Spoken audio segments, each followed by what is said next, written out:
I'm 76 years old, and 6 hours on a cold kitchen floor taught me more than 50 years of being the person everyone leaned on. I need to tell you something that might sound strange. I was never allowed to fall. Not once. Not as a child, not as a mother, not as a widow.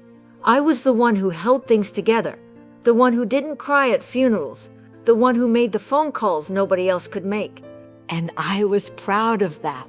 For 50 years, I was proud of that. Let me tell you who I was, who people saw when they looked at me. A big woman, always have been. Wide hips, soft arms, the kind of body that takes up space. And I learned early that a black woman my size has two choices: disappear or become someone people feel safe around. I chose safe. I became the woman with the warm laugh, the one who remembered everyone's birthday, the one who brought extra food to every gathering because you never know who might be hungry, the one whose door was always open, whose phone was always answered, whose arms were always ready. People called me Mama Eleanor even before I had children. I made myself soft on the outside so no one would see how hard I'd made myself on the inside. My mother used to say, "Eleanor doesn't break." She said it like a compliment.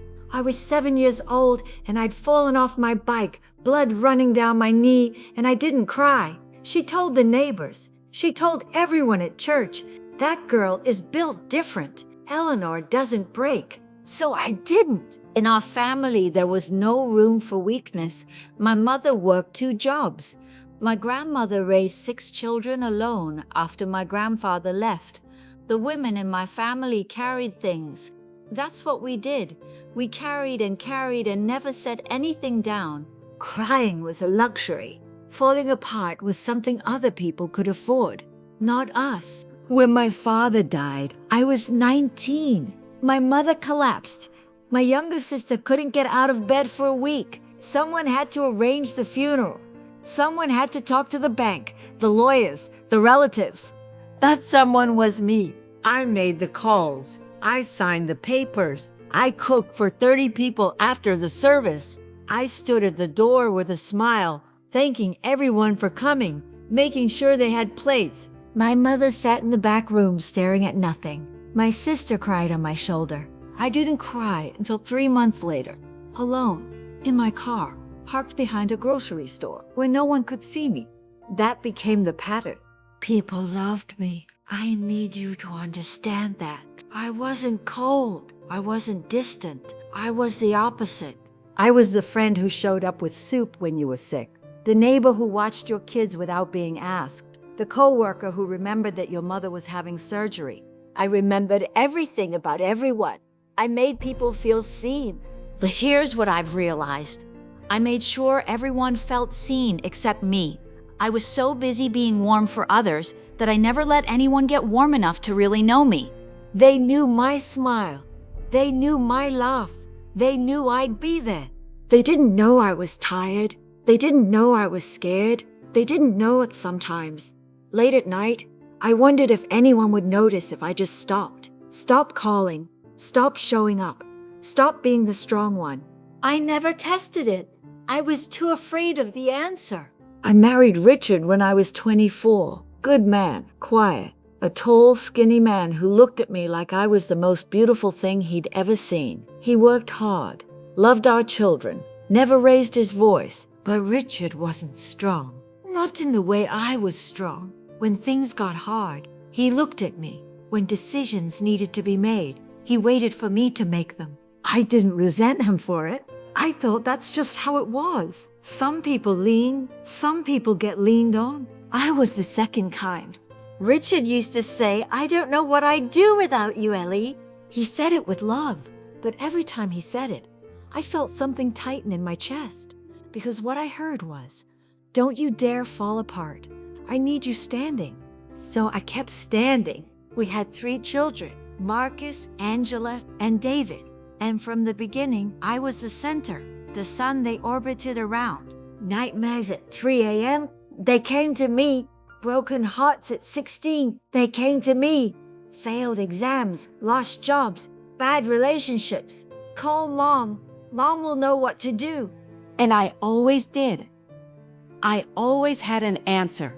I never let them see me uncertain. I never let them see me scared. I thought I was giving them security. I thought I was being a good mother. What I was actually doing was teaching them that I didn't need anything, that Mama was a mountain, and mountains don't need anything from anyone. There's something else I need to tell you. My whole life, people have made comments about my size, some cruel, some wrapped in concern. You'd be so pretty if you lost weight. Have you tried this diet? I smiled through all of it. I laughed it off. I made jokes about myself before anyone else could. But inside, I carried something heavy. The feeling that my body was too much, that I took up too much space, that I needed to earn my place by being useful, by being the one everyone could count on. If I couldn't be small, I would be indispensable. So I made myself the person no one could do without, because somewhere deep down, I believed that was the price of being loved, that someone who looked like me had to offer more just to deserve the same. I know now that was a lie I told myself, but I believed it for 60 years. Richard died 12 years ago. Heart attack. Quick. He was here in the morning, gone by lunch. At his funeral, people kept saying how strong I was. Eleanor is handling it so well. She's incredible. I don't know how she does it. I stood at his grave and I didn't cry. I thanked people for coming. I made sure everyone had a ride home. I packed up the leftover food and took it to the shelter. I cried 3 weeks later, alone in the shower, with the water running so no one could hear. But there was no one to hear. The house was empty. After Richard died, I lived alone. My children called, but not too often. They had their own lives, and I had taught them that I didn't need much, that asking for help wasn't something people like me did. They'd say, "You sure you're okay, Mama?" And I'd say, "Baby, I'm fine. Don't you worry about me." Every single time. So they didn't offer more, and I didn't ask. Mama was fine. Mama was always fine.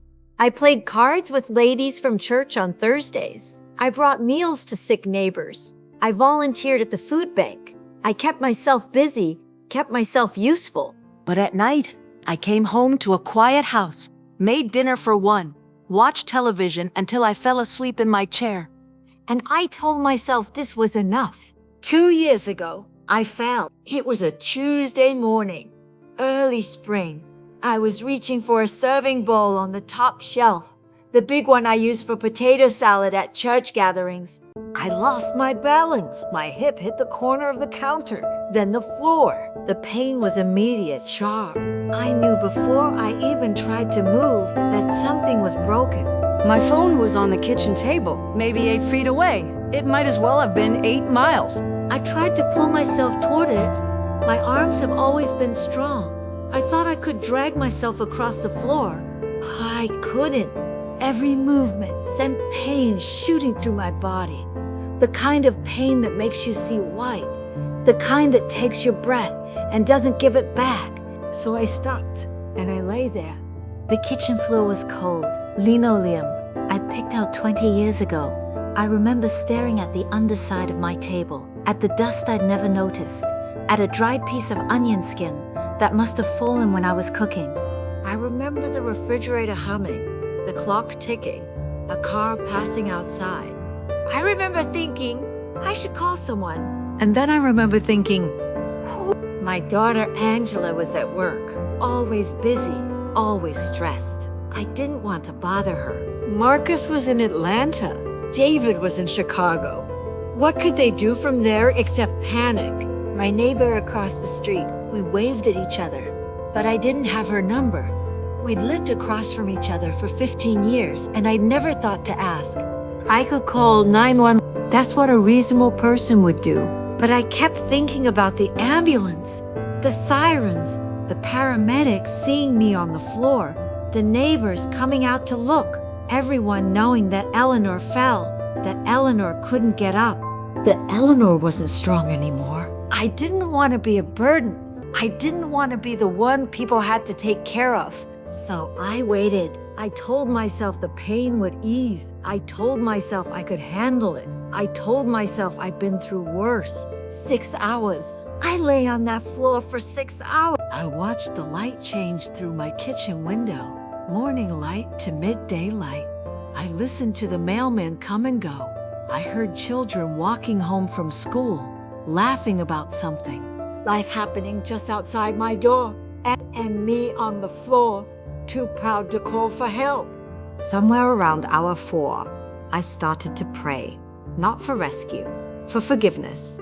I thought about my children, how I'd made them believe I didn't need them, how I'd pushed away every offer of help. I thought about Richard, how tired I must have made him, always being the strong one, never letting him take care of me. I thought about my mother, how she'd praised me for not crying, how she'd made strength my identity, how I'd spent my whole life trapped in that identity. I lay on that cold floor and I realized something. I wasn't strong. I was terrified. I had been terrified my whole life. Terrified that if I showed weakness, people would leave. Terrified that if I asked for help, I'd be a burden. Terrified that if I wasn't the strong one, I'd be nothing at all. And that terror had left me here alone, on a kitchen floor, too proud to pick up a phone. I finally called Angela at 4 in the afternoon. When she answered, I couldn't speak at first. 6 hours of silence, and I couldn't find the words. Mama? Mama? What's wrong? Baby, I said, I fell. I need help. 5 words. The hardest 5 words I'd ever spoken. She was there in 20 minutes. The ambulance came. My hip was broken. I spent 3 weeks in the hospital, then 2 months in rehabilitation. But the physical healing wasn't the hard part. The hard part was what came after. My children wanted to take care of me, and every cell in my body wanted to refuse. I'm fine, I can manage. But I couldn't manage. For the first time in my life, I needed help getting dressed, help getting to the bathroom, help with everything. And I had to let them. Do you know how hard that is? To let people see you weak when you've spent 74 years being strong? To need things when you've built your whole identity on not needing anything? Broke something in me.